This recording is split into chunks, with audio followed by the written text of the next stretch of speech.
sabe que la suba del precio de la renta está ocasionada por la guerra.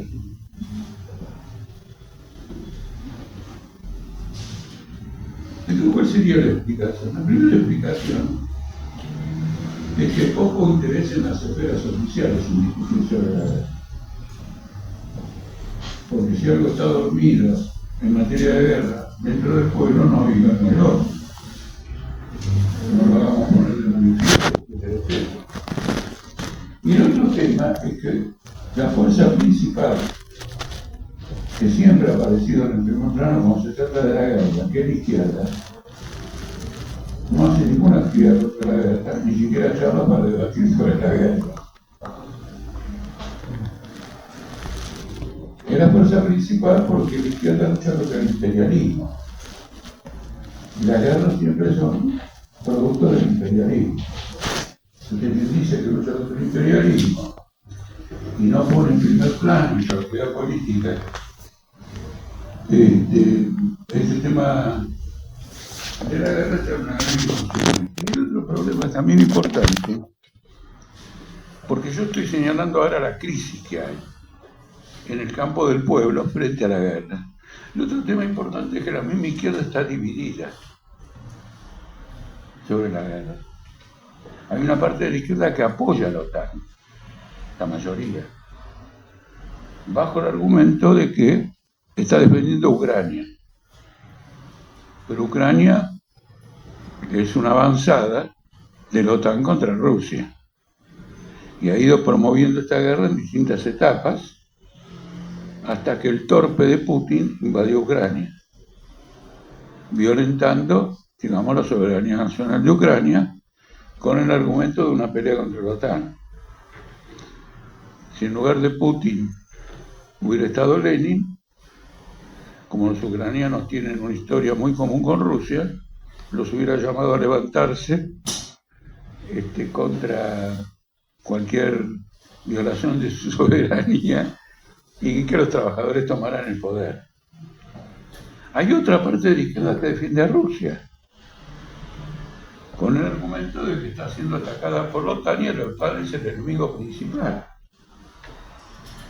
Ahora, cuando el método de lucha contra el enemigo principal es en defensa de la oligarquía, en este caso de Rusia, y de violentación del pueblo ucraniano, uno no puede defender la política de Putin ni de Rusia.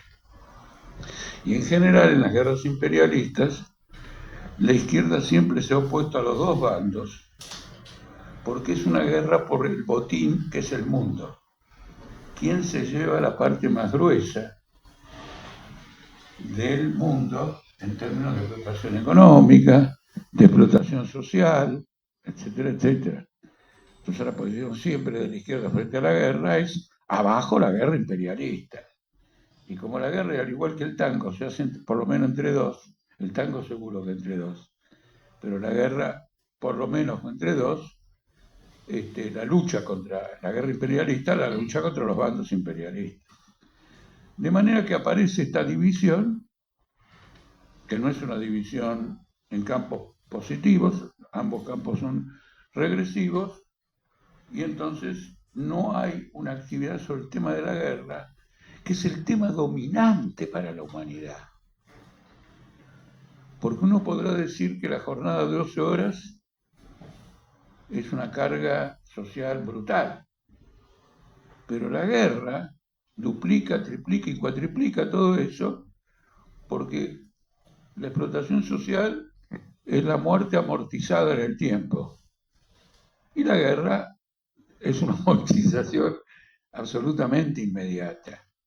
Entonces quiero que valoren esta decisión del Congreso de Política Obrera de hacer charlas y discutir sobre este tema y prepararnos adecuadamente, porque como titula hoy, en un resumen de una entrevista conmigo, creo que es esa misma radio en la que estuve más tiempo que Kicillof, Argentina es uno de los epicentros de la guerra. Es decir, que nadie puede esquivar para otro lado porque no habla inglés, ruso, ucraniano, lo que fuere. La guerra habla en castellano. El otro tema también, que se explota en la izquierda, pero que ustedes lo comprenderán fácilmente, es que hay un prejuicio profundamente instalado, por ejemplo, contra países como Rusia o con países como Irán. Por ejemplo, en las gigantescas manifestaciones que se hicieron por las matanzas de decenas de miles en Gaza, no hay hoy una defensa de Irán. Porque ¿cómo voy a ir a defender a alguien que establece en forma obligatoria que la mujer se tape el rostro? O que murió una chica,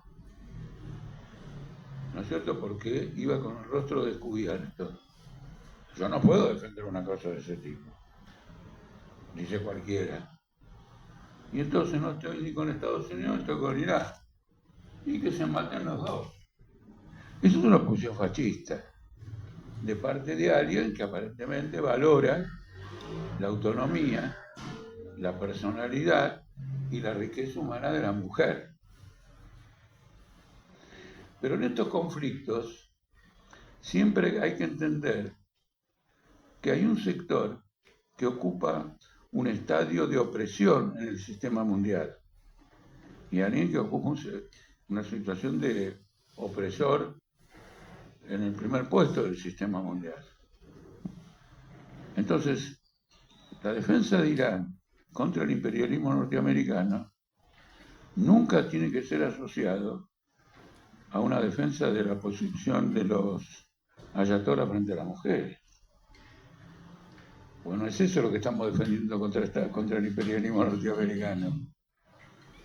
Al revés, estamos defendiendo, por ejemplo, como ocurre además, que las mujeres se alisten y peleen contra el imperialismo norteamericano, particularmente en un país como Irán, que en una guerra anterior presentó el mayor ejército del mundo femenino en la guerra contra Irak, en la década del 80 del siglo pasado, y las mujeres iban armadas. En aquel momento yo tuve la ilusión, la expectativa mejor, de que el hecho de que se armaran las mujeres en Irán iba a ser un gran salto adelante en el movimiento de las mujeres, que además de valientes en los términos de lucha por sus derechos, ahora cargaban fusiles. Pero esa expectativa no se ha desarrollado.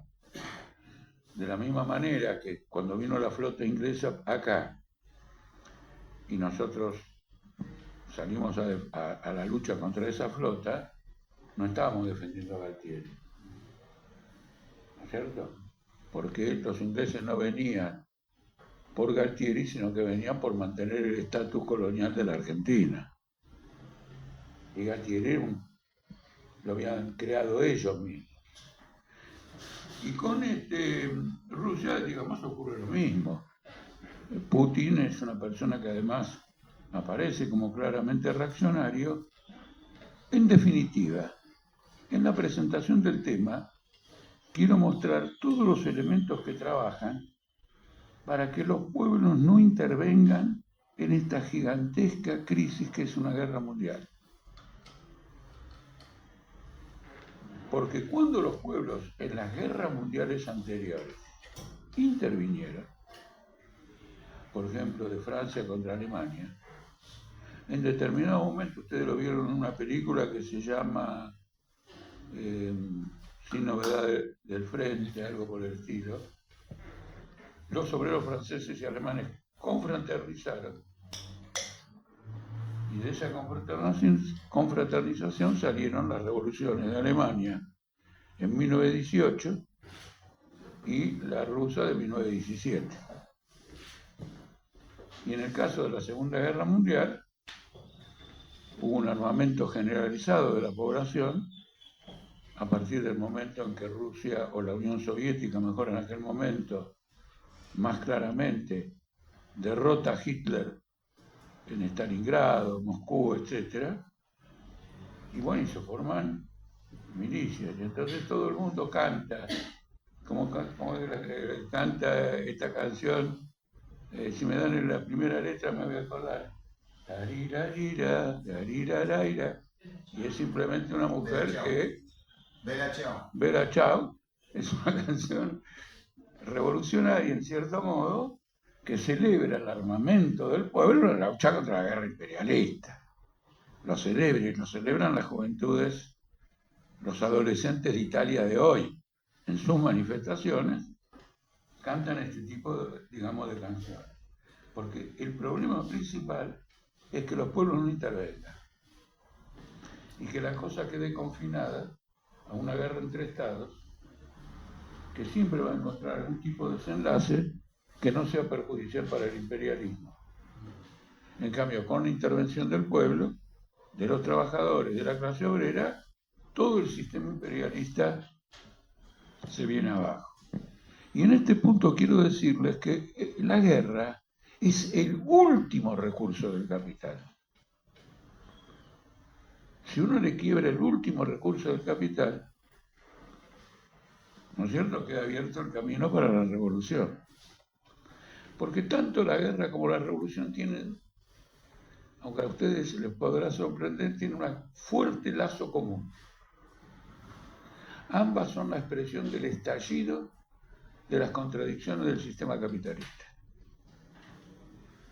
Y entonces, en defensa del sistema cuyas contradicciones estallan, los países imperialistas aceptan las guerras, y para superar esas contradicciones y establecer un nuevo régimen social que no lleve a la guerra, los obreros se arman y hacen la revolución.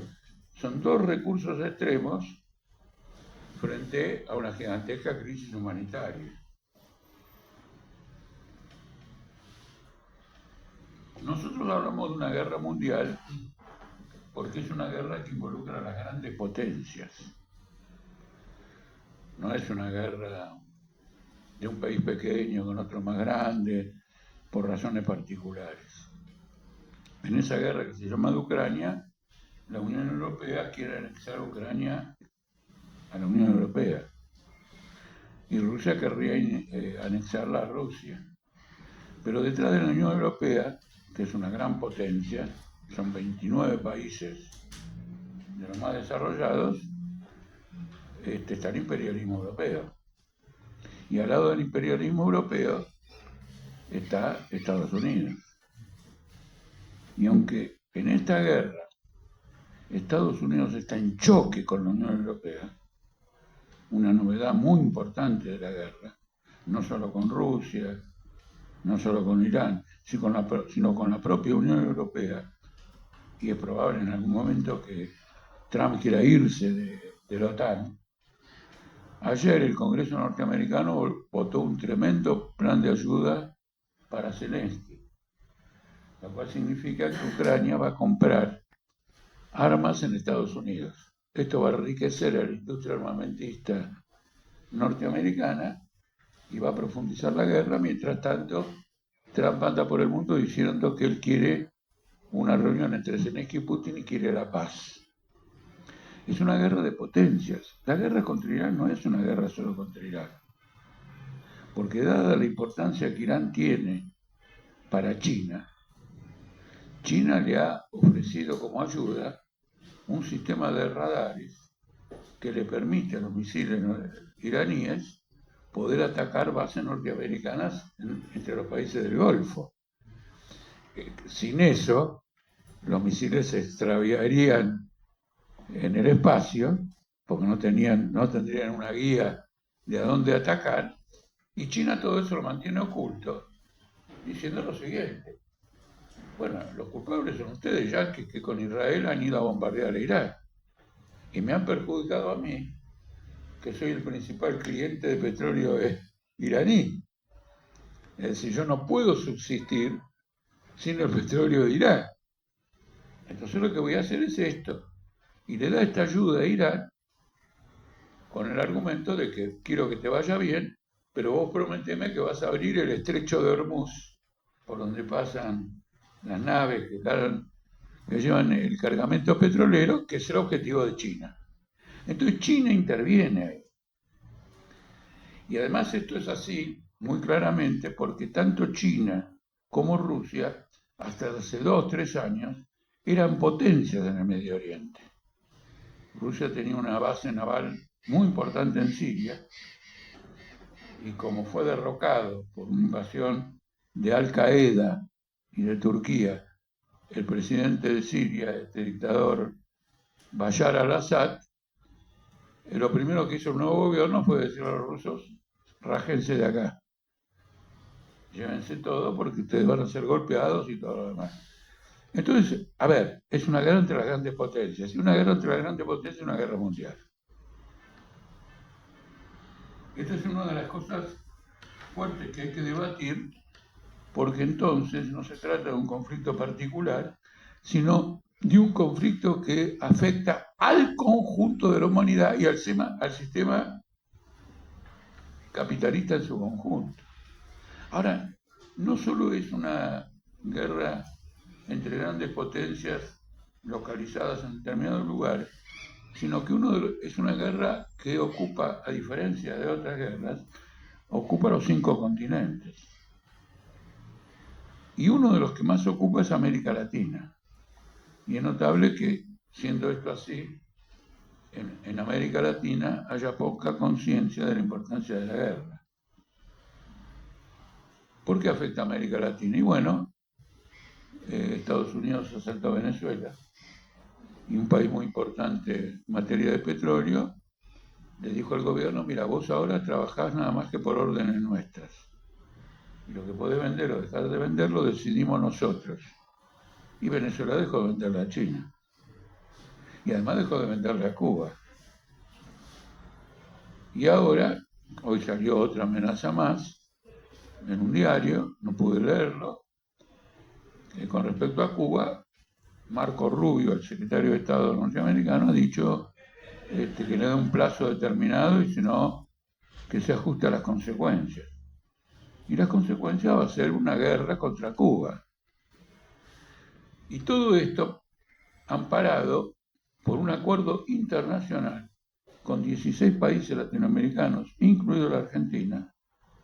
Y si el domingo que viene o algo así gana la derecha en Colombia, en lugar de 16 países van a ser 17, que se llama el Escudo de las Américas, y que autoriza al gobierno norteamericano a ingresar en cualquier país de América Latina con el argumento de que en ese país está el narcotráfico.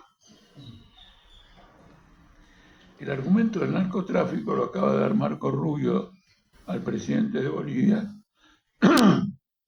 diciéndole de que tiene que reprimir y derrotar la rebelión que hay en Bolivia en este momento, de campesinos, obreros, etcétera, indígenas, en forma de lo más inmediata, y esta que comenté, el estado de sitio que se va a declarar ahora en Bolivia, es una consecuencia directa de la presión norteamericana. Entonces usted dirá, bueno, ¿y qué tiene que ver esto con Ucrania? Bueno, la guerra con Ucrania exige materiales bélicos, y los materiales bélicos se hacen con el litio de Bolivia, con las tierras raras de Argentina, con el cobre de Chile, y si lo tiene el imperialismo norteamericano, es, como se dice, la retaguardia de la guerra. Y en defensa de conservar la retaguardia de la guerra, va a ir a la guerra.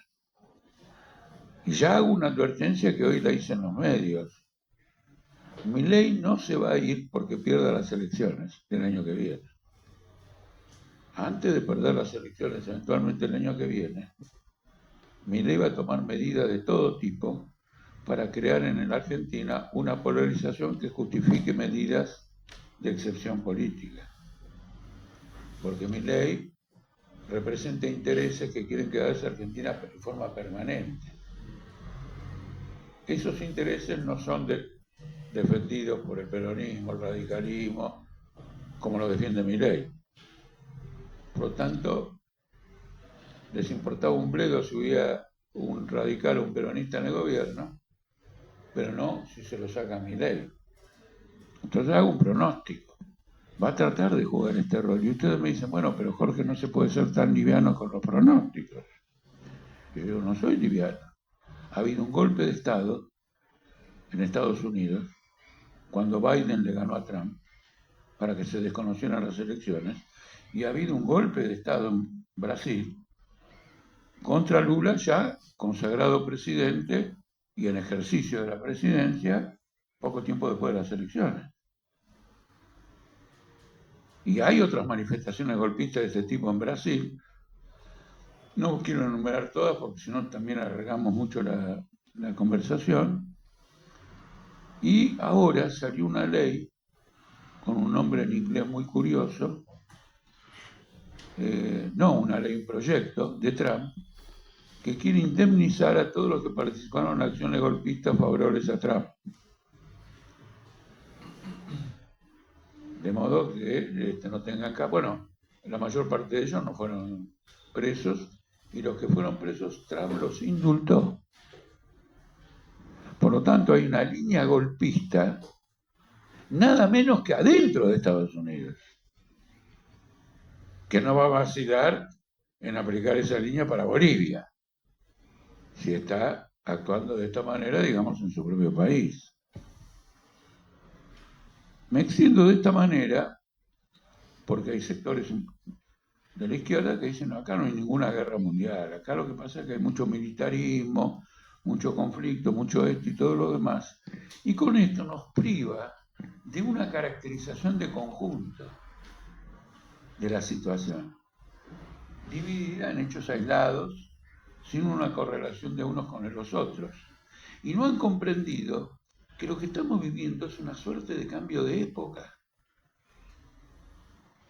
Porque en la época en que estaba la Unión Soviética, el mundo estaba gobernado conjuntamente, hasta cierto punto, entre Estados Unidos y la URSS, que habían llegado a un acuerdo diciendo, bueno, nos movemos con estos límites, etcétera, etcétera, y no faltó revolución que la burocracia rusa no traicionara, si eso perjudicaba los intereses norteamericanos o lo que fuere. Se transformó en un aliado confiable de la OTAN, la burocracia de la Unión Soviética.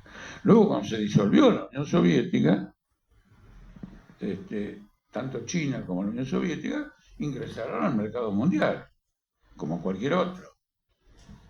Ese periodo histórico se terminó, porque hay una guerra.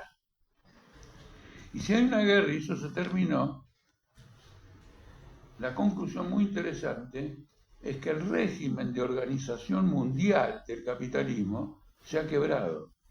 Hoy hay una crisis de la dominación imperialista mundial.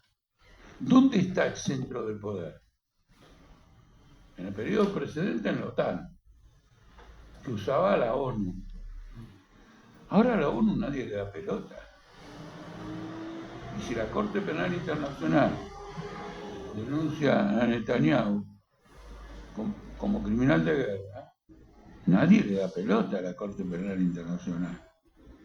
Ustedes tienen una bancarrota de las instituciones que buscaron conjugar las contradicciones del mundo capitalista y establecer un cierto orden desde la Segunda Guerra Mundial en la actualidad.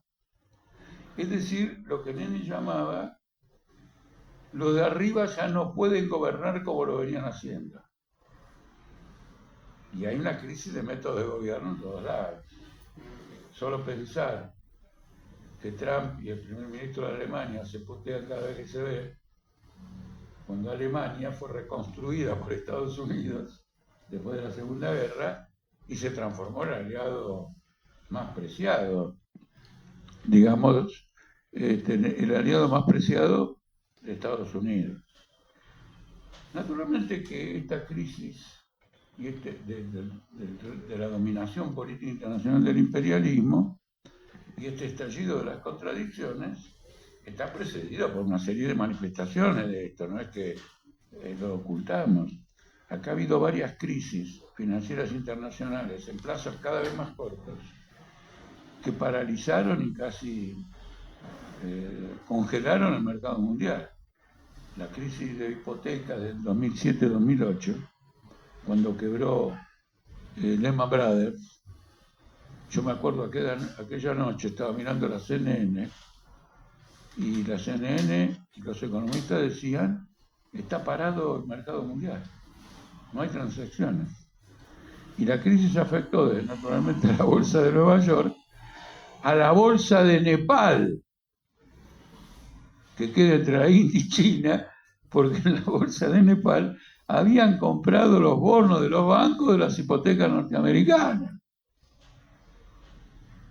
En la pandemia, el 20 de marzo del 2020, la bolsa de Nueva York se congeló y tuvo que intervenir con decenas de miles de millones de dólares el Banco Central norteamericano. Es decir, vive una crisis financiera extremadamente aguda. Y en este momento todo el mundo espera una crisis financiera como nunca hubo en la historia, porque las empresas de inteligencia artificial y las empresas de chips para las computadoras y la inteligencia artificial cotizan en el mercado norteamericano unas 100 a 150 veces su valor real, porque tienen la expectativa de que van a sacar beneficios extraordinarios. Entonces compro ya, porque cuando ya tengan los beneficios se van a ir más arriba todavía, y están haciendo subir la bolsa. Ahora, no hay ninguna empresa de inteligencia artificial que dé ganancias. Y sin embargo, para hacer inteligencia artificial han invertido sumas estrafalarias de dinero con crédito privado. Y ese crédito privado tiene el temor de que esas ganancias no vengan en un plazo razonable para pagar la deuda a esos créditos privados y se quiebren los créditos privados. Es decir, todo el basamento del capitalismo está en una franca situación de crisis. Voy a resumir con este final en la caracterización y después ofrecer algunas observaciones políticas. El desarrollo de la inteligencia artificial pone al sistema capitalista, creo que ante el dilema final. Y lo digo con la conciencia de que nunca hay un dilema final, porque si no intervienen los trabajadores, no dan una salida y qué sé yo, una crisis se va arrastrando, no es que de golpe la humanidad se va a suicidar. Pero el poder de la inteligencia artificial es tan amplio que no puede ser el dominio de un país. Si es el dominio de un país, no tiene desarrollo. La inteligencia artificial no se hace para 350 millones de norteamericanos. La inteligencia artificial necesita los 9.000 millones, 8.500 millones de ciudadanos en el mundo. Porque en su pleno desarrollo desataría una productividad de tal nivel que el mercado interno norteamericano sería como el mercado interno argentino en la actualidad. No le salvaría la ropa a nadie. Entonces la inteligencia artificial pone en evidencia, en mi opinión final, una contradicción muy fuerte del capitalismo, que mientras que sus fuerzas productivas se han internacionalizado, su base económica y política sigue siendo nacional. Y de ahí deriva la guerra. Porque cuando una fuerza productiva es internacional, eso debería ser un factor de unificación, digamos, de la humanidad.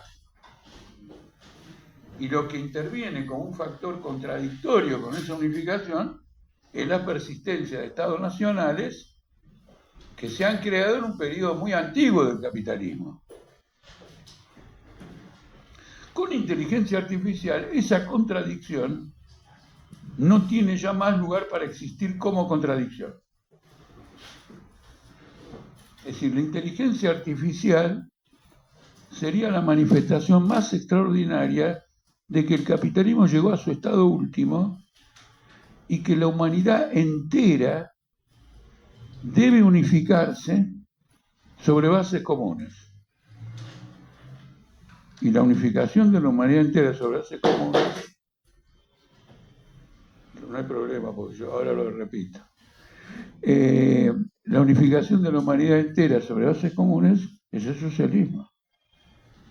¿Qué es el socialismo? La unificación de la humanidad sobre bases comunes, no sobre bases contradictorias. Entonces, han entrado en un conflicto que es un suicidio recíproco, porque es una pelea entre China y Estados Unidos y otros países para ocupar un lugar que solo lo puede ocupar uno. Y un lugar que solo puede ocupar uno es el fin del sistema, porque es todo contra uno solo. Es el estadio final, abstractamente, la forma final es un capital único sobre el resto de la humanidad. Todo el mundo se va a dar cuenta que, ¿por qué depender de ese capital único? Que expropiemos este capital único y desarrollemos la fuerza productiva sobre una base igualitaria, equivalente entre todas las naciones. Es decir, que la pelea por el mercado mundial en materia de inteligencia artificial lleva al desastre. Y el apoyo fundamental de Trump en Estados Unidos es de este sector, que es una oligarquía financiera,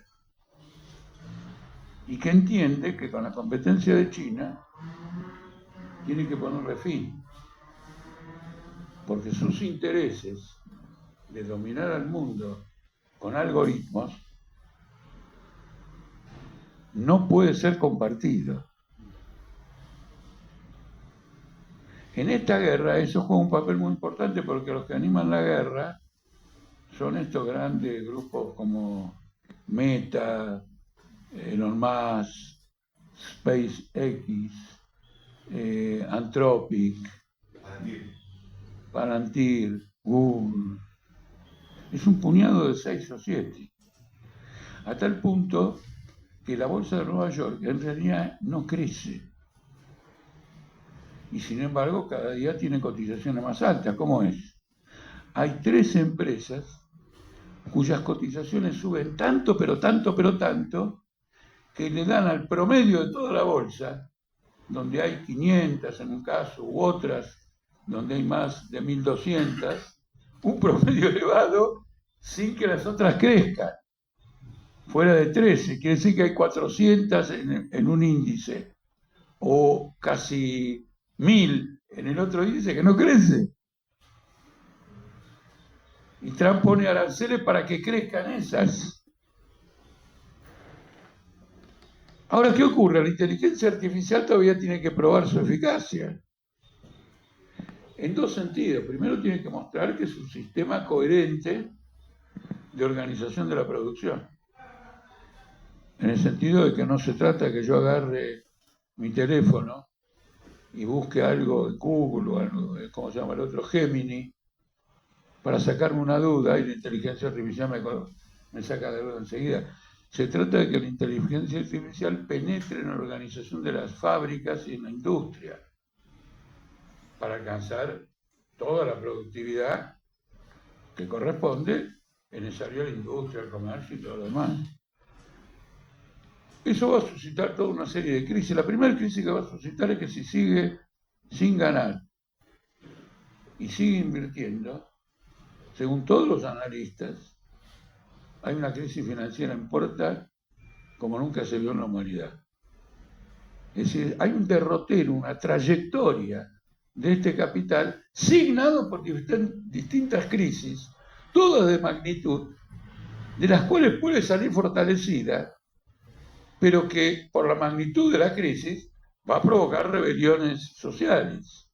Por ejemplo, el otro día un tipo muy importante de la inteligencia artificial, ante un auditorio universitario en Estados Unidos, le dijo, mire, la consecuencia de todo esto es que a ustedes lo vamos a echar a despedir a todos.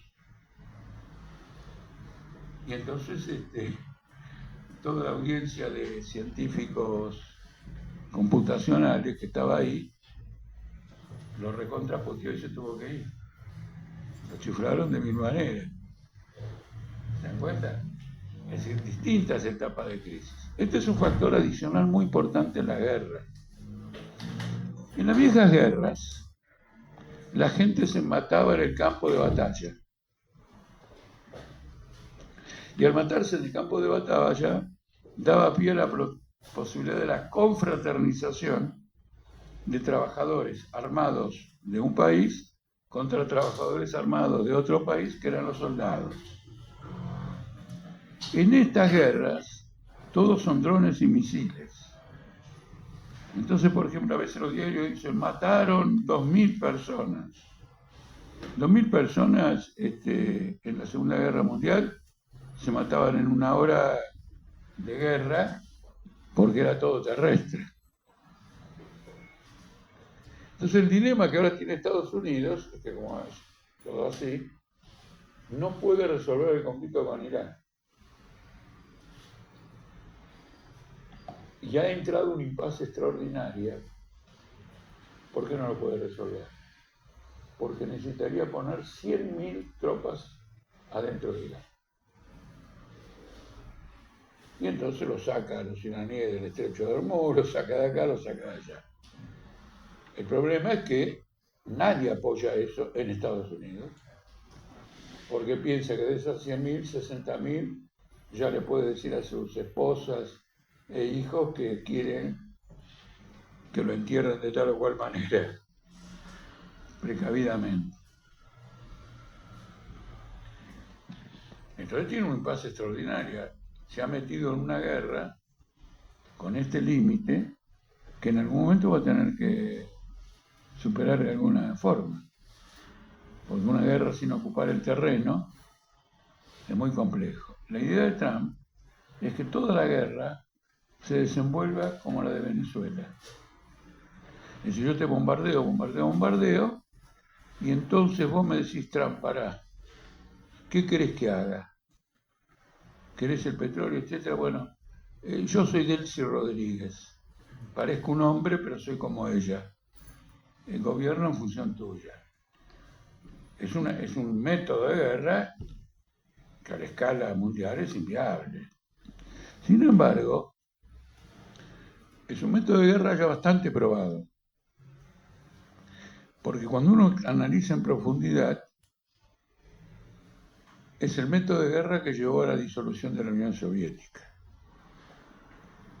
Reagan, ¿no es cierto?, en aquel periodo, en la década del 80, le dijo a los soviéticos que iba a construir una especie de muralla planetaria, que iba a neutralizar todo el armamento ruso o soviético, y que por lo tanto estaba perdido.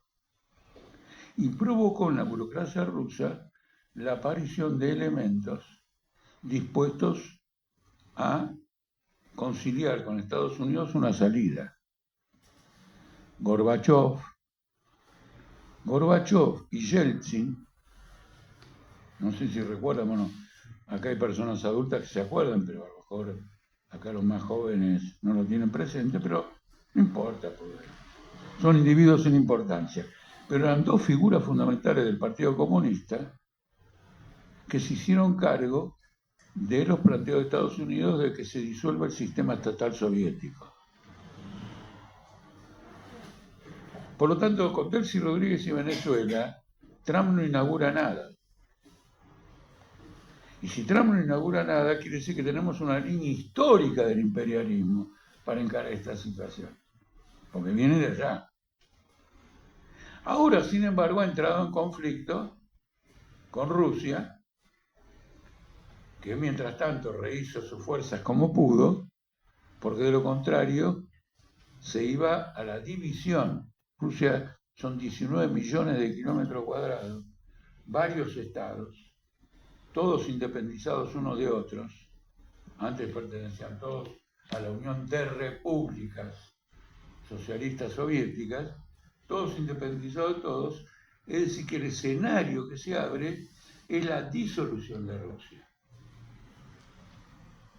Y esa es la pelea del reparto del mundo, porque fue la pelea en los 80 y efectivamente se desestatizó toda la Unión Soviética y penetró una penetración del capital imperialista fenomenal. La desorganización de la economía rusa fue tal que una parte de la burocracia dijo: acá hay que poner un parate, si no esto se va a ir a una guerra civil. Y entonces vienen los conflictos que hay ahora. Pero en un informe reciente, a raíz del boicot de la OTAN a Rusia, que llevó a la emigración de empresas occidentales de Rusia, los lugares de las empresas occidentales en Rusia están siendo ocupados por China, por empresas chinas privadas. Entonces, como ustedes ven, Rusia es un gran campo de pugna por un nuevo reparto del mundo. Pero China también es un campo en pugna. Y este es el terreno de la guerra. La guerra como una manifestación final de contradicciones insolubles del capitalismo. ¿Cómo un socialista puede ignorar esto? ¿Cómo un socialista puede ignorar la crisis humanitaria o la catástrofe humanitaria que se viene? Por eso nosotros lo explicamos. ¿Cómo un trabajador argentino, un obrero, una obrera, alguien de los servicios, puede ignorar que sus condiciones de vida están comprometidas porque Milei pone a Argentina en el campo de la guerra junto con el escudo de América y va a sacrificar el presupuesto a la compra de armamentos y, como ya lo ha hecho con los F-35 comprados en Dinamarca de segunda, yo lo llamo el outlet, fue a comprar aviones usados, necesitaba la autorización de Estados Unidos porque lo fabricó Estados Unidos, y compró una cantidad de fábricas que no tiene ninguna importancia para la Argentina, ni la van a defender, ni tienen importancia en el orden de prioridades de las necesidades nacionales. ¿Se entiende? Tampoco tiene esa prioridad. Pero serrucha todas las condiciones de vida. Entonces es un aspecto fundamental. Y Milei lleva el gran fracaso, no el pequeño, el extraordinario fracaso,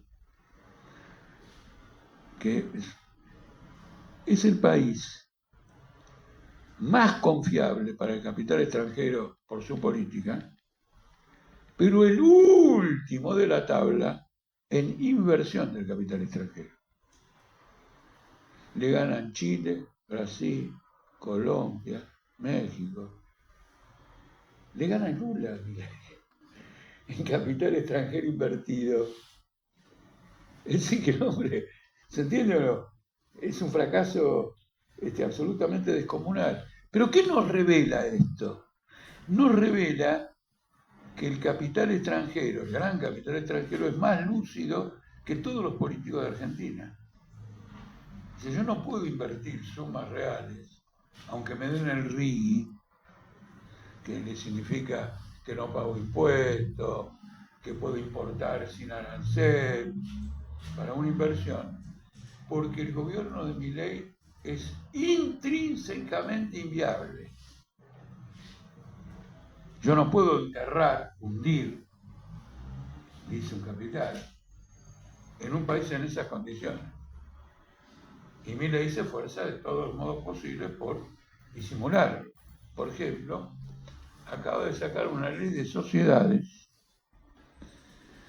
Hay una cosa que Milei, disculpen, me interrumpo, que Milei de la sabiduría popular no entendió nada. Acaba de sacar una ley de sociedades por las cuales las empresas privadas que se instalen en la Argentina pueden tener su sede fiscal en un paraíso fiscal donde no se paga nada. ¿Me explico? Entonces opera en Argentina, se lleva toda la plata de la Argentina a un lugar, por ejemplo, Delaware en Estados Unidos, las islas Seychelles, la isla tal, donde se lava dinero y no se paga, ¿no es cierto? Es decir, que no le ha alcanzado el RIGI para traer capital extranjero, no le ha alcanzado el ajuste, no le ha alcanzado las concesiones, no le ha alcanzado esto. Ahora ya directamente podés ganar plata en la Argentina virtualmente sin invertir en la propia Argentina, al menos desde el punto de vista de que tus ganancias automáticamente se van al exterior. ¿Dónde está el problema de la sabiduría popular? Que la sabiduría popular dice que si ofreces mucho, levantás la sospecha del otro. ¿Se entiende? Si la tasa de interés que te ofrecen es muy elevada, es alguien que está a punto de quebrar. Quiere ver cómo zafa, ¿no es cierto? Vos le prestaste y te dicen mañana, chao, anda a cobrarle a Magoya. O dicho más, una frase más popular, cuando la limosna es grande, hasta el santo desconfía. Y él va aumentando la limosna y no tiene ningún resultado. Entonces, como conclusión, toda esta guerra mundial va a desatar crisis revolucionarias en la mayor parte de los países. Y a diferencia del pasado, en los países más importantes, Estados Unidos, Inglaterra, crisis revolucionaria, porque arriba no pueden gobernar y abajo la situación se ha hecho desesperante. Entonces el socialismo tiene que colocar la perspectiva de estas situaciones revolucionarias y de las revoluciones como eje de su estructura programática. La izquierda mundial tiene otra, mundial me refiero, no solo la Argentina, se prepara para las próximas elecciones según cuando se hagan en cada país. Y ver cuántas bancas puede arrancar en oposición a lo otro. Es decir, sigue la politiquería democrática corriente y esta espalda que le da el análisis de la guerra tiene que ver con no pongamos en evidencia esto, porque mi política de organizar sobre la simpatía se va al carajo. ¿Se entiende? Porque no hay simpatía que aguante en una estructura de crisis tan aguda. Entonces estas son las principales conclusiones, me extendí un poco, les pido disculpas porque la extensión distrae un poco la atención, pero esto acá, que es una especie de guión que me hice, es el doble de lo que les conté. Así que muchísimas gracias.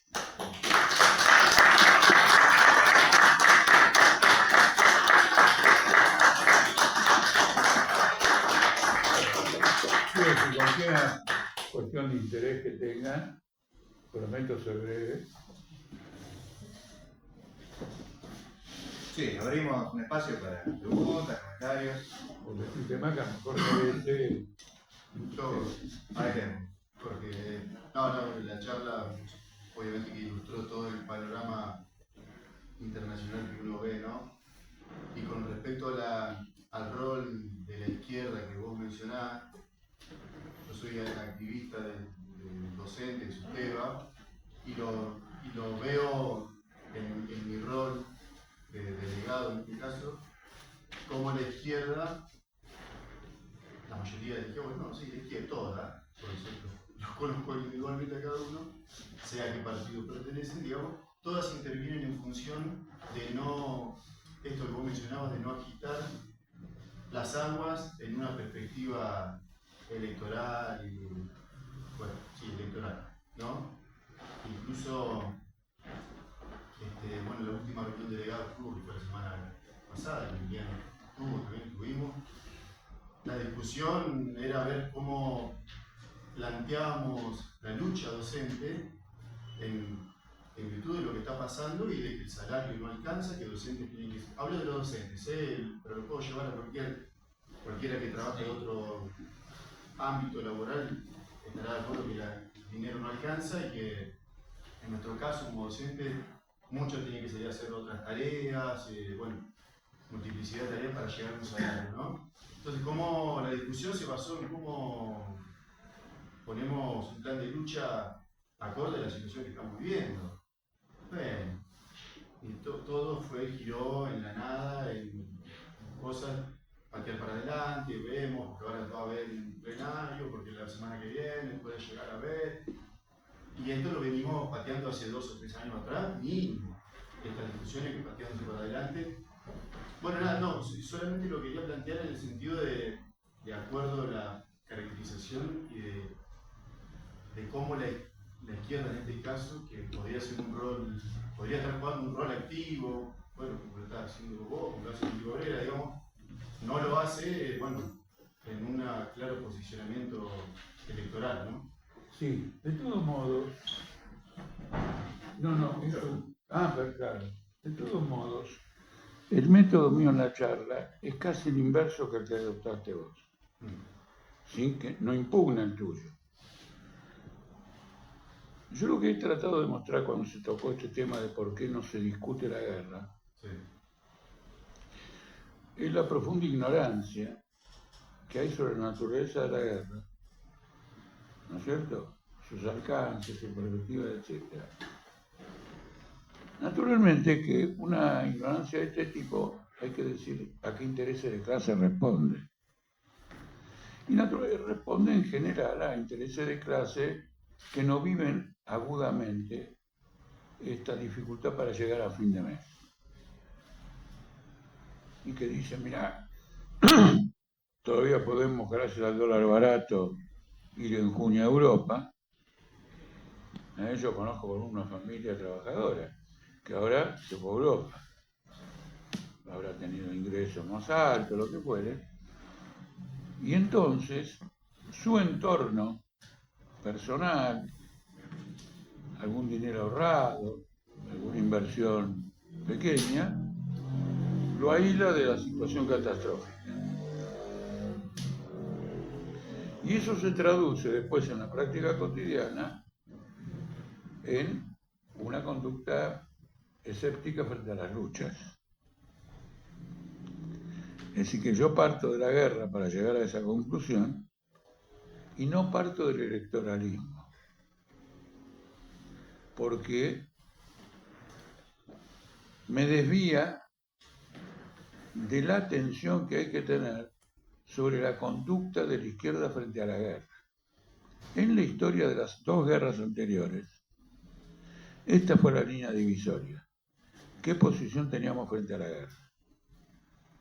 Fue una línea divisoria extraordinaria, porque en la Segunda Guerra Mundial, además de cómo luchar contra esa guerra, los nazis y todo lo demás, se presentó el problema de si se defendía o no a la Unión Soviética.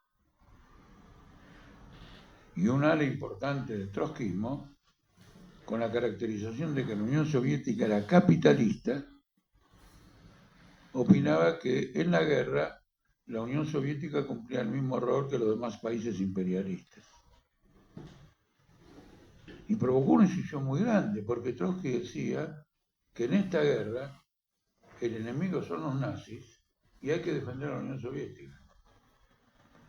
Aunque la guerra es imperialista, es decir, que señalaba que los objetivos de Estados Unidos en la guerra eran imperialistas. Tanto fueron imperialistas que todo lo que sacó Estados Unidos de la guerra fue el desplazamiento de Inglaterra de la mayor parte de los países. Inglaterra era la dueña del Medio Oriente. 5 años después, una vez para mantenerse como dueña del Medio Oriente, en 1956, atacó Egipto junto con Francia y junto con Israel. ¿Y quién intervino? Fuera de Egipto, Estados Unidos. Y se retiró del Medio Oriente Inglaterra, y el Medio Oriente pasó a ser controlado por Estados Unidos.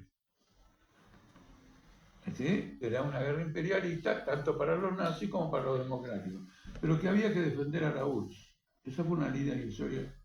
En la Primera Guerra Mundial pasó lo mismo. El ala de izquierda que vos señalás decía: yo soy ruso, defiendo a Rusia. Yo soy francés, defiendo a Francia.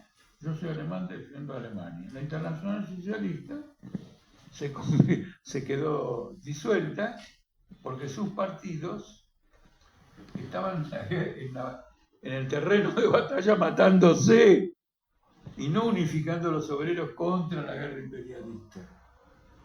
Entonces, la guerra es lo supremo y eso ordena todo. La salud, la educación, todo ordena.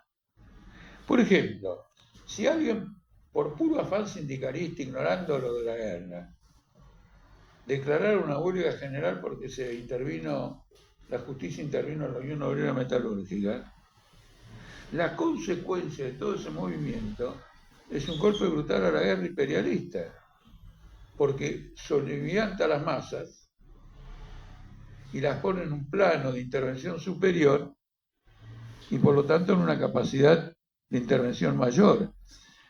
Toda la política con la clase obrera en este momento es no avivarla, no tomes conciencia de esta situación, porque vos sos la llave de todo esto.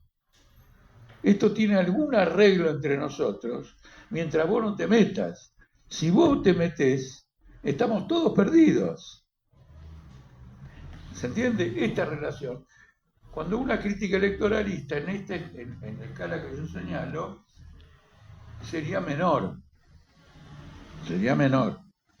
Hoy no me interesa tanto si hay una cuestión electoralista, sino que toda esa atención electoralista va en dirección opuesta a despertar a las masas para la conciencia de la guerra. Entonces, un éxito electoral, un gobierno de izquierda, se comportaría como un actor más del escenario imperialista a costa de sus votantes. ¿Está claro o no? Tomar el peronismo.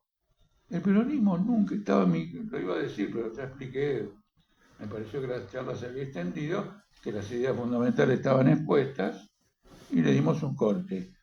El peronismo nunca manifestó contra las masacres en Gaza,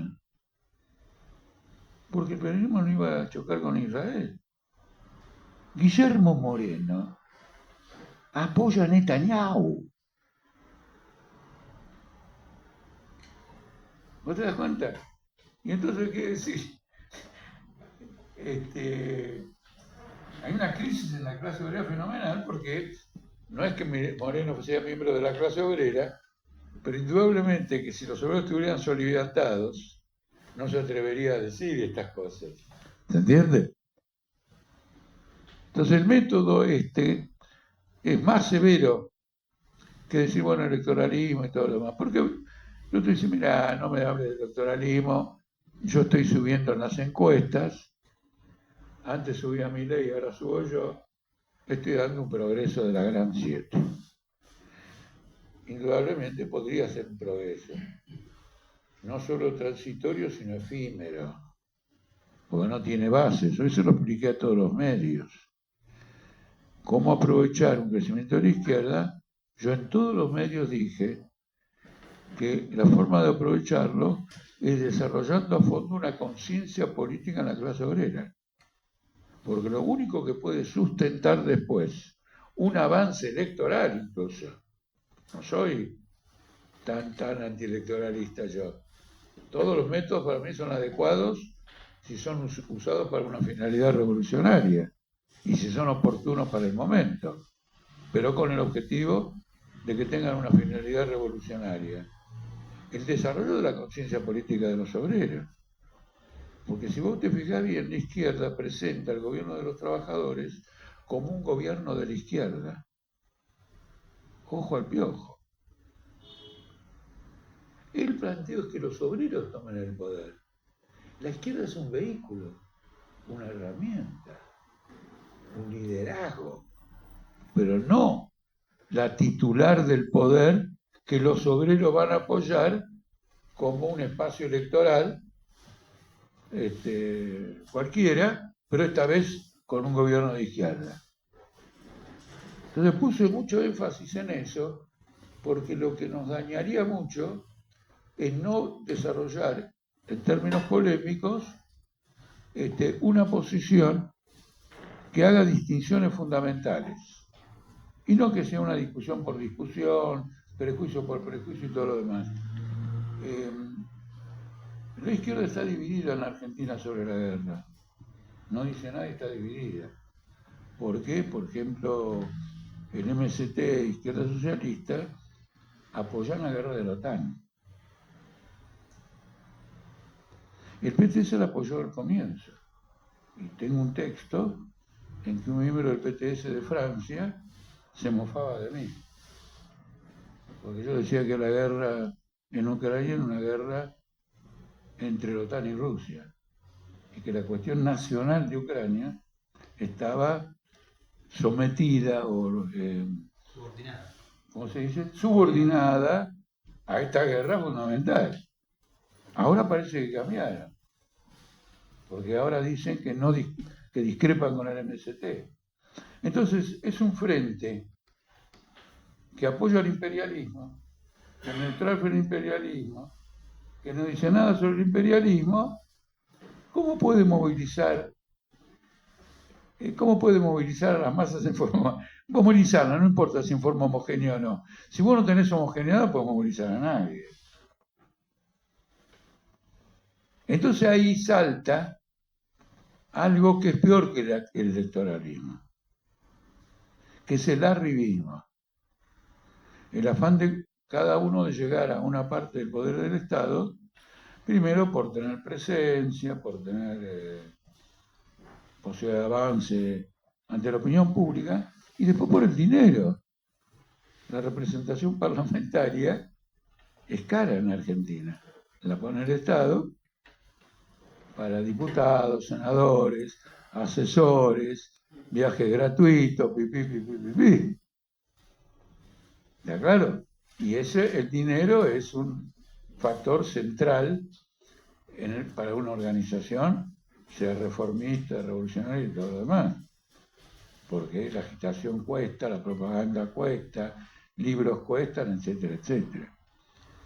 Entonces yo pongo este énfasis. Por eso hoy no hacemos una charla sobre las elecciones del 27, sino una charla sobre el tema de la guerra. Y lo hacemos a sabiendas, lo decimos entradas, que la preocupación por la guerra no ha penetrado. ¿Qué hace un revolucionario cuando una cuestión fundamental no penetró? Hace una campaña para que penetre.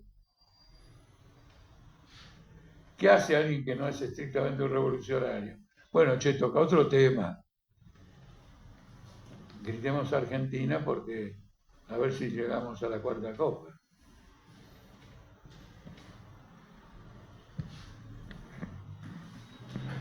¿Vos querías? No.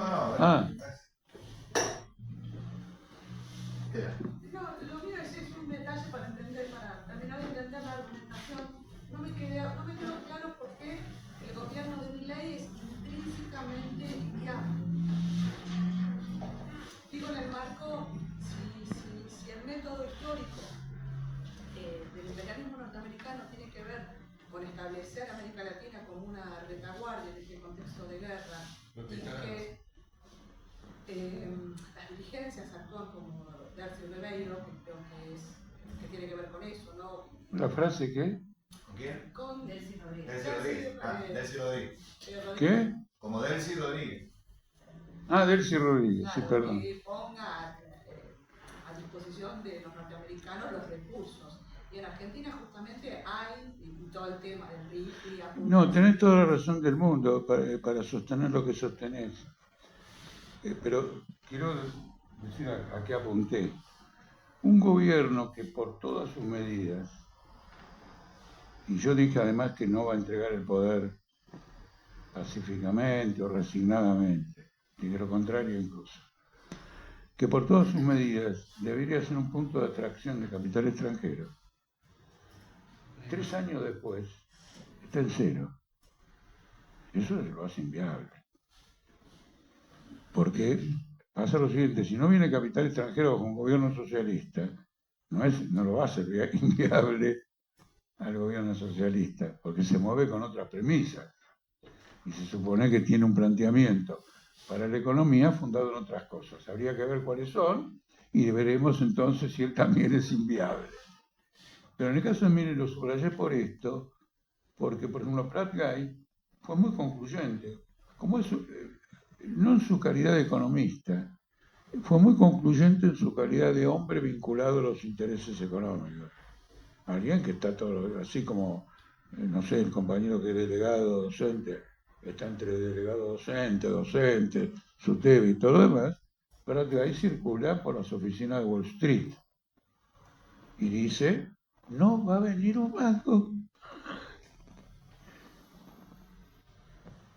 Aunque digan que sí, porque es un hábito de los empresarios presentar un rostro favorable cuando tienen, sin embargo, la decisión de no aportar nada.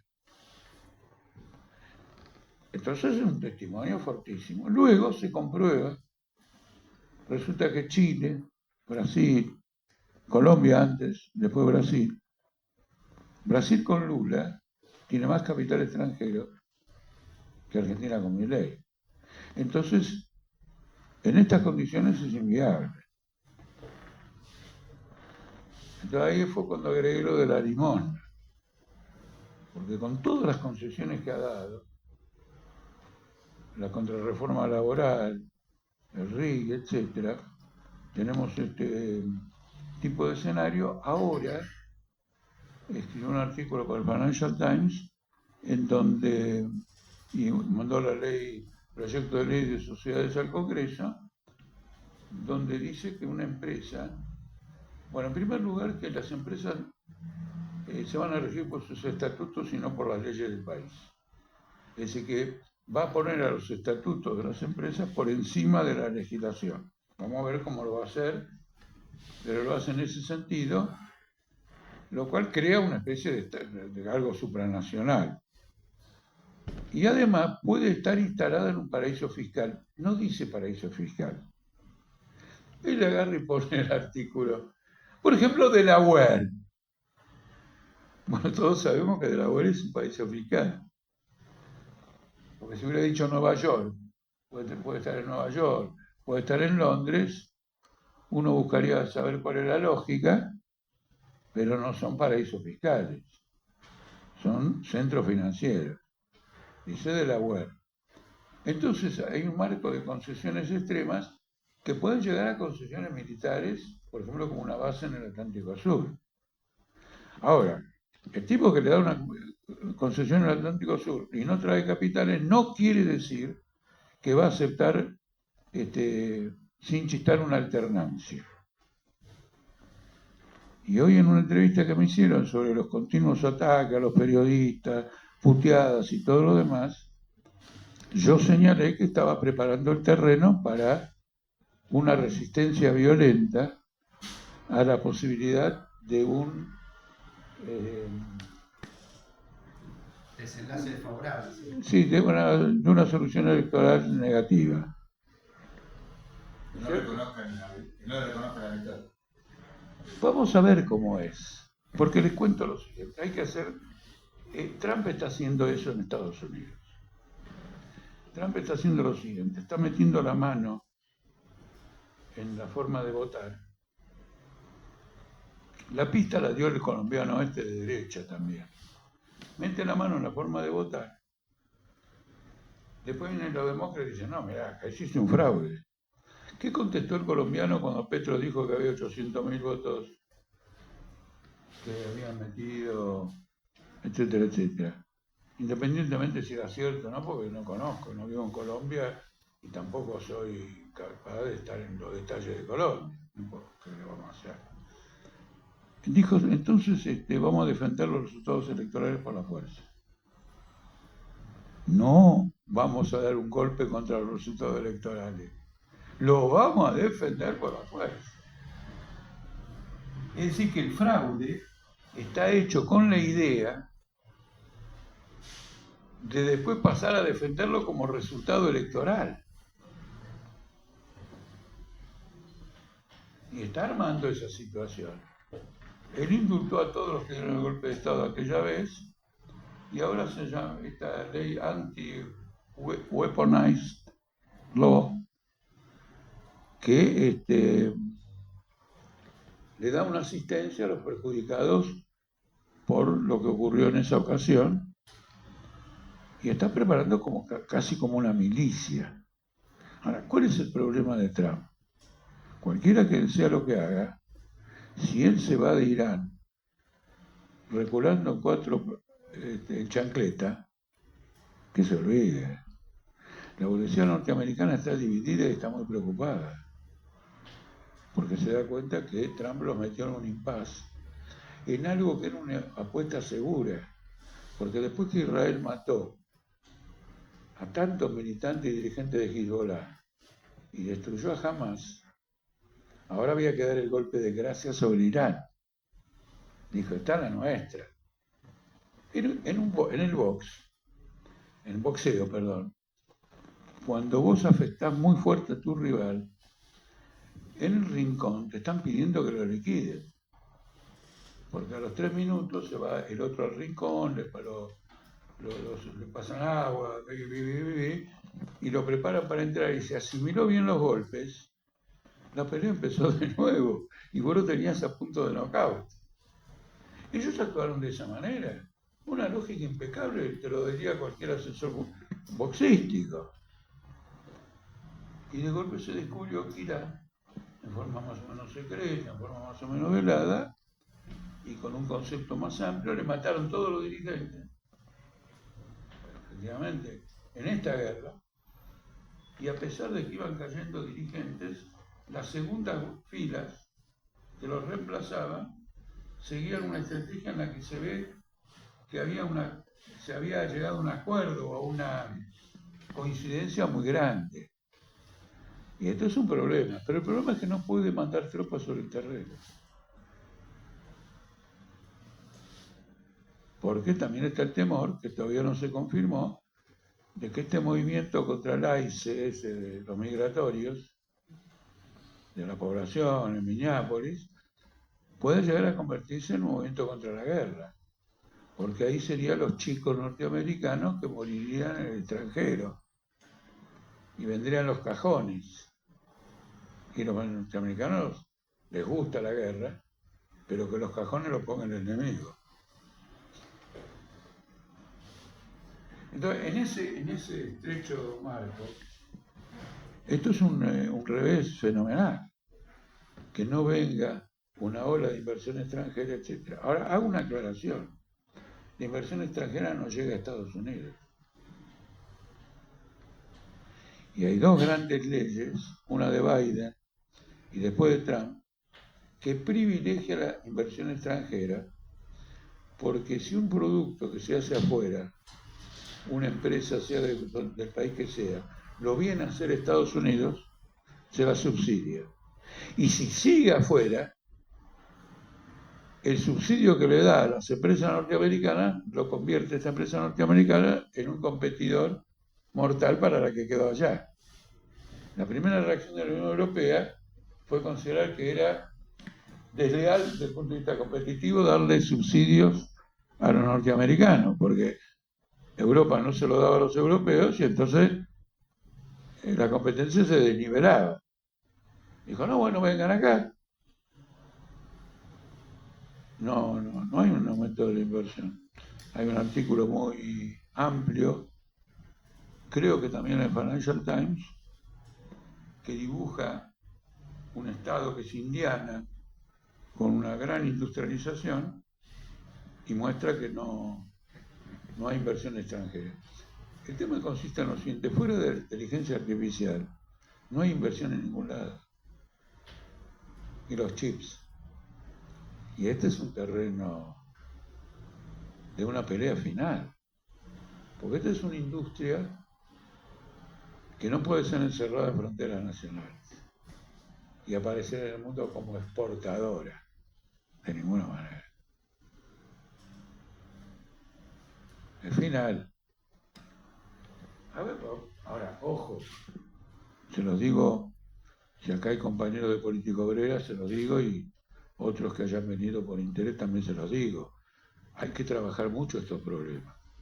Hay que meterse más a fondo, hay que estudiar y no olvidarse que en política y en la ciencia social las conclusiones siempre tienen un carácter provisional, porque luego tiene que verificarse si en la práctica esas previsiones son coherentes. Y si no lo son, hay que reinvestigar y redireccionar. ¿no es cierto? Ahora, uno dirá, bueno, che, qué laburo, pero es un hermoso laburo. Es lo que te mantiene con la cabeza fresca después de los 100 años.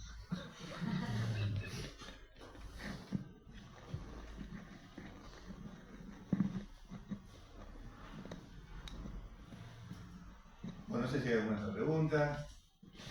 Yo quisiera hacer una pregunta. Sí, por favor. A mí me intriga la situación de los capitales que pudieran empezar de la mano de Milei o con su auspicio, o sea, y salir de allá por la guerra, porque como están desplazando todo y que pudieran venir a la Patagonia.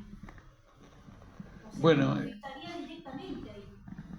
Porque sí. entiende el capital que no va a ser para nosotros, inclusive vamos a contribuir con una ley obligatoria solventando hasta psicológicamente por la guerra externa a nosotros en ese sentido que vendrían acá directamente. Sí, es una gran pregunta. A ver, le agradezco mucho porque hace subir el interés de la charla. Le agradezco mucho. Ocurre lo siguiente. Como la Patagonia está despoblada, no sé si ustedes viajan, bueno, están acá en Bahía Blanca, a la puerta de la Patagonia, pero yo he viajado muchas veces. Por ejemplo, ir de Caleta Olivia a Río Gallegos es increíble. O de Río Gallegos a Río Turbio, pero no tanto como de Caleta Olivia, Pico Truncado a Río Gallegos. O a Comodoro Rivadavia. También. Bueno, eso es menor, porque aún más Comodoro Rivadavia está al norte y Río Gallegos está en el sur. Ellos quieren que los centros de datos para la inteligencia artificial se instalen en la Patagonia, con el argumento de que es un lugar más barato para producir electricidad. Los grandes capitales de la inteligencia artificial han llegado a la conclusión que no hay lugares baratos en la Tierra para hacer un centro de datos. Entonces tienen centro de datos, pero de menor envergadura, porque se eleva tanto el costo de la electricidad que arruina el negocio de la inteligencia artificial y puede provocar un motín popular, porque luego cuando sube el precio, sube para todos. No es que subió el precio, la electricidad es cara en la Patagonia y después nosotros pagamos la luz a otro precio. No, sube todo el precio. Las eléctricas sube todo ese precio. Entonces, la salida que están buscando es poner su centro de datos en el espacio para aprovechar el sol con paneles solares en el espacio. Este es un gran obstáculo para la inteligencia artificial, el programa eléctrico. A largo plazo, lo quieren conseguir con materiales en la Luna que abaratan enormemente la producción de electricidad, que se llama fisión nuclear. Pero los materiales están en la Luna. Y el interés de la conquista de la Luna o de explorarla, en gran parte está en esta situación. Ustedes se dan cuenta que a partir de acá, y pensando unos poquitos siglos para atrás, que la humanidad se va a transformar en una forma extraordinaria. Ahora, si el espacio exterior es objeto de la rivalidad de los estados nacionales, va a ser la catástrofe de la historia. ¿Se entiende? En cambio, si hay una exploración pacífica, es decir, ellos no cuidan el clima acá, pueden destruir todo el espacio de afuera. Entonces, no creo que se instalen en centro de datos aquí. Y por ahora nadie ha dicho que lo va a hacer. Nadie ha dicho. Con una cosa que es importante, que justamente este diario en inglés lo toca, que es muy interesante. Ojo, dice, con lo que anuncia un capitalista y con lo que termina haciendo. Mira, una cosa tan elemental como no te dejes engañar por mentiras. La tiene que todo estructurar porque se da cuenta que los anuncios son desbordantes y la efectividad es casi cero. Y hay toda una disputa sobre esto. Entonces usted toca un tema que es vital. Ahora, supera el alcance de esta charla. Y yo ya me iría satisfecho si colocamos a esta guerra imperialista mundial en un centro estratégico fundamental. Quería hacer un comentario. El gobierno, en esto que vos decías, la limona tan grande, hizo el RIGI y ahora sacó el super RIGI. Como diciendo, bueno, todo esto no te era suficiente, ahora te voy a dar uno más, que entonces en cada aspecto de impuestos que se pagan, beneficios cambiarios, hasta laborales, porque por ejemplo dice que un proyecto de esa naturaleza, quienes estén ahí no podrían ejercer el derecho a huelga. Pero bueno, aún así está planteado esto que vos decís. Acá en Bahía Blanca hubo un tiempo que se había anunciado que se iba a instalar una planta de gas licuado, de GNL, que iba a ser faraónica. Todo esto antes de la inundación. El proyecto finalmente no se concretó. Quedó en Río Negro. Quedó en Río Negro y vimos a Kicillof diciendo, bueno, yo tengo mi RIGI también, cuidado que acá yo le doy mi beneficio, ¿no es cierto? Es decir, que habían mostrado una coincidencia política fundamental. Lo otro que quiero decir, ya varios compañeros lo conocen, no lo escribí para Política Obrera, en una reunión de delegados de SUTEBA, el emisario de la Construcción Celeste, defendiendo una oferta salarial de abajo, dijo, bueno, acá esto es así, no hay más, Milei no nos da fondo, y además estamos en guerra. Como diciendo, en un mundo en guerra, los trabajadores tenemos que agarrar lo que sea, porque más que vamos a pedir. Si hay una guerra. Fue interesante porque él introdujo el tema de la guerra en un debate de esa naturaleza. Es la defensa del imperialismo de la guerra. Claro, porque él Tenemos que contribuir a la guerra. como miembro de una corriente peronista, no se pronunció con respecto a eso. Simplemente dijo, hay que aceptar esto. No, podría haber dicho, bueno, estamos nosotros de que una movilización en defensa del salario está conectado a luchar contra esta guerra. No se nos va a ocurrir. Pero digo, con relación a, digamos, estas observaciones, esa planta de regasificación tampoco se construyó en Río Negro. No, es offshore. No es que sea offshore. Han puesto dos barcos. Los barcos, ¿eh? ¿Entiendes? Es decir, que no hay una inversión de largo plazo. Cuando vos pones dos barcos, es una operación de convertir el gas en líquido, se exporta y entonces lo regasifica en el punto de llegada, pero en cualquier momento la mitad de los barcos se acaba de historia. En cambio no hacen esa inversión, lo cual es, digamos, es muy significativo, ¿cierto? Había otra cosa, pero el segundo comentario que hiciste sobre este de SUTEBA, bueno. Perdón. Lo que hiciste con este de SUTEBA, lo que dijiste con este de SUTEBA, es decir, que quiero mostrar qué anclado está el tema en la conducta de todo el mundo, pero por una razón elemental. Nosotros respiramos automáticamente, no estamos pensando a cada instante que hay oxígeno, etc. Es una cosa medio automática. La relación social te condiciona inconscientemente. Porque vos reaccionás, etc., con hábitos que fuiste desarrollando desde la niñez en distintas instancias, familiares, escuelas, Nadie puede escapar a la realidad social. El tema es que no la consideran en su conjunto.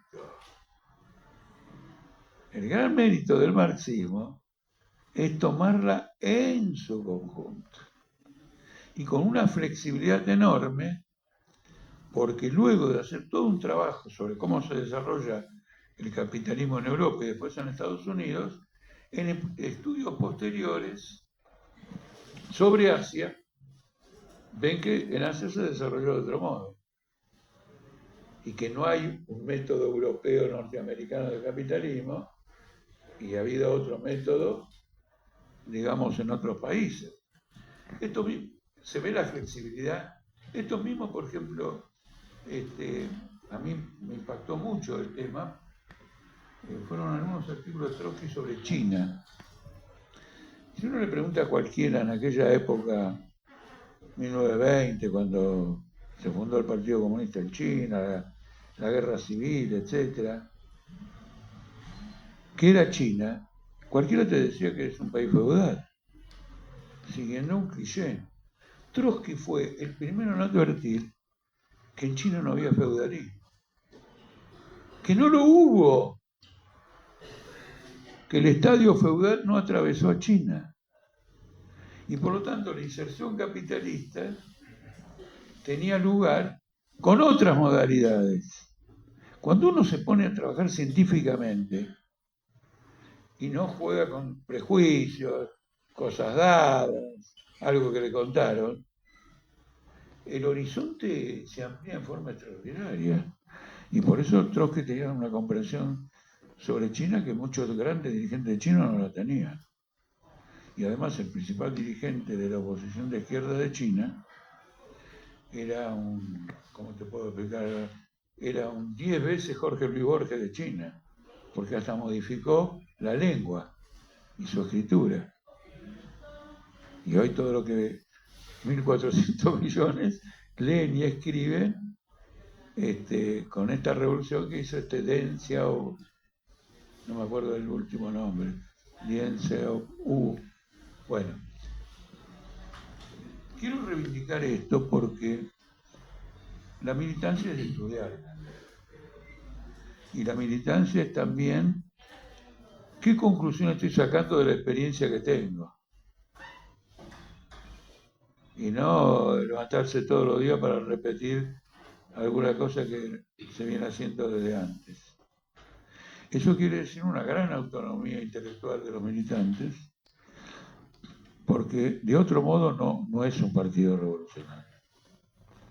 No es que basta el programa. Es todo un fenómeno muy rico de estas características. Bueno. Tenemos que dejar en la sala el momento. Hemos estado 2 horas. Sí. Cualquier pedagogo diría que Hasta acá. no es recomendable. Pero bueno, ha quedado grabado, entonces si a alguien se interesa más de los que están aquí, más allá de los que no están, bueno, lo tienen. Esto es el desarrollo de la fuerza productiva. Bueno, nuevamente gracias, Jorge.